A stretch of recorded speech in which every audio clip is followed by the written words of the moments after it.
નમસ્કાર, આપ જોઈ રહ્યા છો TV9 ગુજરાતી. આપની સાથે હું છું શિવાની પુરોહિત. શિનોર તાલુકાના સાદલી ગામ અમે આવી પહોંચ્યા છીએ મતદારોનો મિજાજ જાણવા માટે. શું કહો છો કાકા આપ? કેવી રીતનો અત્યારે માહોલ છે ચૂંટણીને લઈને? સાથે સાથે સાદલી ગામમાં કેવો વિકાસ થયો છે? આપ સંતુષ્ટ છો? સંતુષ્ટ નથી અમે. સાદલી ગામમાં વિકાસની વાત કરીએ તો વિકાસ કંઈ એટલો બધો દેખાતો નથી, ખાલી વિકાસની બૂમો જ છે. બીજું કે આ જીએસટી જે લાદ્યો એ જીએસટીની અંદર લોકો પાયમાલ થઈ ગયા છે, મોંઘવારી એકદમ વધી રહી છે ને આ સરકારે પબ્લિકનું ધ્યાન આપ્યું નથી. અને ખેડૂતોને આટલા વર્ષોની અંદર પહેલવાર કે એમને સબસિડી કે રાહત આપી છે, એની અંદર તો એમને જોને જગ જીતી લીધો હોય એમ. એટલે લોકો હજી ધારીએ એટલા નિશ્ચિંત નથી, કારણ કે ક્યારે જાહેરાતો કરવામાં આવે છે પરંતુ જમીની સ્તરે પર એ કશું દેખાતું નથી. શું કહેવું છે આપનું? મારે એવું કહેવું છે કે આ ભાજપની સરકારમાં પોલીસ તંત્ર એટલું બેકાર છે કે મારી ગાડી રિપેરિંગ કરવા આપેલી ને મૂકેલી ને એમને પૂરી માહિતી આપી છે, એડ્રેસ આપી, પણ આજ દિવસે જો કોઈ તપાસ કરતા નથી, કરવામાં આવતી નથી. પેપરમાં આવી છે તો આ લોકો કશું કરતા જ નથી અને એટલું બધું તંગ ખાધું છે કે લોકો ત્રાસી ગયા છે. એટલે કાયદો અને વ્યવસ્થાની સામે સવાલ, પોલીસ તંત્ર સામે સવાલ. શું કહેશો? આ પહેલાં તો આ ભાઈ કીધું એમ કે એમને ડેબિટમાં ઊભું રહેતા હું જવાબ આલવો તે જ નથી ખબર કે હું બોલવું એ નહીં ખબર. અને જેમ સાડલીનો વિકાસ કે છે એ ભાઈ જાતે બહારના છે છતાં એમને વિકાસ કયો જોયો? સાડલીમાં કોઈ વિકાસ થયું કામ બાકી નથી, ટોટલી કામ પૂરું થઈ ગયું. શિનોર તાલુકામાં સૌથી સારામાં સારો વિકાસ થયો છે. અત્યાર સુધીની અંદર પાછલી સરકારોએ કોઈ જ કામ કર્યા નથી. 24 કલાક વીજળી, પાણી અને તેમજ તમામ સુવિધાઓ ઉપલબ્ધ છે. તેમ છતાં પણ આ ભાજપ સરકાર દ્વારા બાલસર અસાનો બ્રિજ હમણાં જ મંજૂર થયો છે, એનું કામ બી ચાલુ છે. એ લોકો જાણે છે, તેમ છતાં બોલવા માંગતા નથી ને જાણી જોઈને ખોટી વાતો ભરમાવે છે લોકોને. હું સાડલી ડેપ્યુટી સરપંચ છું અને સાડલીના વિકાસની વાત કરતા હોય તો અમે વર્ષની અંદર 50 લાખથી ઉપરના કામો સાડલી ગામમાં કર્યા છે. અને તમે લાઈવ કેમેરા હાથે હમણાં 5 જગ્યા પર કામો ચાલુ છે, જેને જોવા હોય એ બી લાઈવ આવી જાય. બીજી વાત રહી 2000 રૂપિયા જે ખાતામાં આવ્યા તો 70 વર્ષની અંદર આવી રીતે ડાયરેક્ટ તો આવ્યા જ નહીં. અને રાજીવ ગાંધી ગયા હતા કે અમે રૂપિયા મોકલીએ 15 પૈસા પહોંચે છે. આપણા મોદી સાહેબે 2000 મોકલ્યા ને 2000 પૂરેપૂરા પહોંચી ગયા છે. મહેરબાની કરી નથી, એમના ખિસ્સાના પૈસા નથી આપ્યા, પબ્લિકના પૈસા આપ્યા. પબ્લિકના કે એમના ગજવાના પૈસા નથી, પબ્લિકના પૈસા આપ્યા. કાકા, ખેડૂતોના પ્રશ્નો હજી ત્યાં ને ત્યાં છે. સિંચાઈનું પાણી છે, ખેડૂતોના પ્રશ્ન હજુ ન મૂકેલા નથી. બાકરા નાખ્યા, બાકરા. જો કોઈ પક્ષ એવો દાવો કરતું હોય કે અમે દેવા માફી કરીશું, હા અમે ચોક્કસ કોંગ્રેસે મધ્યપ્રદેશ, રાજસ્થાનમાં જાહેરાત કરી હતી. આજે કેટલા દિવસ થયા એમના પેપરના ડેટા કાઢો, 12 રૂપિયા 13 રૂપિયા આવ્યા છે. આ લોકોની સરકારોએ તો લોકોને મારી નાખ્યા હતા, ખેડૂતોને. અને સહકારી સંસ્થાઓનું માળખું કોંગ્રેસ હાથમાં હતી. કોંગ્રેસ તદ્દન જૂઠી વાતો કરે છે, એ સિવાય એમની પાસે કોઈ વિકલ્પ જ નથી. અને 6000 રૂપિયા આયા છે એ હકીકત છે.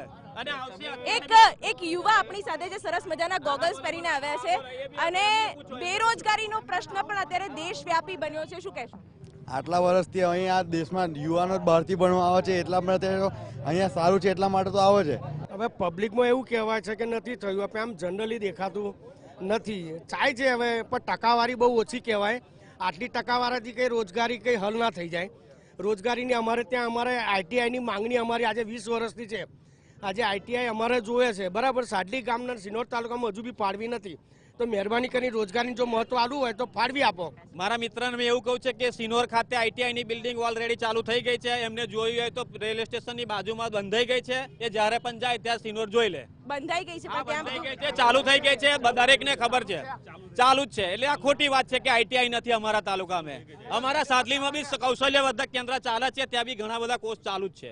એટલે એ વાત ખોટી છે. હવે તંત્રની કામગીરી વિશે શું કહેશો? પીવાનું પાણી, આ સાથે રોડ રસ્તાના જે કામકાજ છે તે કઈ રીતના થઈ રહ્યા છે? પાણીની તકલીફ નથી, બધું સારું છે.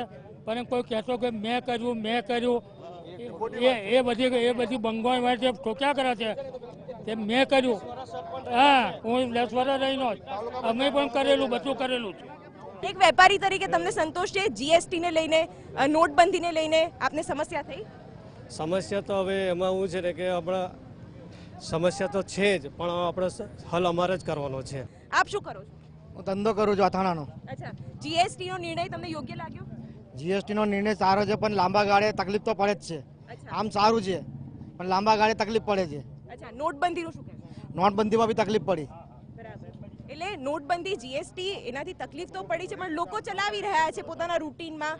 શું કહેવું છે આપનું? 2 વર્ષથી અને અમને હું કઈ યાદ કરું તમે જે નવું જીએસટી જૂના મુદ્દા છે. મુદ્દા ભલે જૂના હોય, અસર આજે કોંગ્રેસ ફક્ત તૃષ્ટિકરણનું રાજકારણ રમે છે. જો આ દેશની અંદર ફક્ત એક મુસ્લિમ સમાજ એક દિવસ માટે મતદાન કરવા ના થાય તો ભારતમાં કોંગ્રેસની એક સીટ નહીં આવે. 100 વર્ષ જૂનો છે પણ કોંગ્રેસ છે નથી. 7-7 ક્વિન્ટલના કપા પાક્યા, કઈથી પ્રશ્ન થાય એમનો? 10 ક્વિન્ટલનો પાક્યો જ કપા.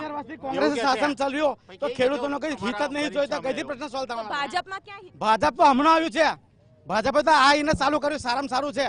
તમે ગામડે જાઓ, આ સિટી છે, તમે ગામડા પર જાઓ. અત્યારની પરિસ્થિતિ વિશે જો યુવાનોને દર વર્ષે 2 કરોડ લોકોને યુવાનોને નોકરી આપીશું એવું આજના વડાપ્રધાન આપણા કહેતા હતા, પણ એ કેટલાને નોકરી આપી એ એમને પૂછો. બીજું કે રાફેલનો મુદ્દો, જો ચોકીદાર પોતાનો રાફેલ મુદ્દે જો એમના દસ્તાવેજો ગુમ થતા હોય. કાકા જે રાફેલની વાત કરે છે, જો કદાચ રાફેલના દસ્તાવેજ ચોરાયા ના ચોરાયા બધું પ્રૂફ થયા પછીની વાત છે, પણ રાફેલ હોત ને તો આજે પાકિસ્તાન ના હોત. આ વખતે ભ્રષ્ટાચારનો મુદ્દો પણ રહ્યો છે, પરંતુ સાદલી ગામમાં શું થયું છે અને શું એમાં પણ ભ્રષ્ટાચારના આક્ષેપ ક્યારેય લાગ્યા છે? દાખલાથી મોડીને તમારે બધી મૂકો આપે સર, દરેક જણ 200 રૂપિયા મૂકે તો દાખલો મળે. હાલમાં પંચાયતની અંદર હું જાતે ડેપ્યુટી સરપંચ છું, કોઈ એક પ્રૂફ લાઈન બતાવે કે પંચાયતે 5 પૈસા લીધા, તાત્કાલિક આપણે આપણું રાજીનામું આપી દેવાનું. તો જે રીતે દેશના રાષ્ટ્રીય પક્ષો આક્ષેપ પ્રતિ આક્ષેપ કરી રહ્યા છે, તેવી જ રીતે સ્થાનિકોના મનમાં પણ કોઈ એક પક્ષ માટે એવી છાપ છે, કોઈ એક પક્ષ માટે સારી પણ છાપ છે. પરંતુ હવે 2019ની જે લોકસભાની ચૂંટણી છે તેને લઈને મતદારો કયા પક્ષ પર પસંદગીનો કળશ ઢોળે છે તેના પર પરિણામનો દારોમદાર છે. આ સાથે જ અન્ય કોઈ વિસ્તારમાં પહોંચીશું અને જાણીશું મતદારોનો મિજાજ.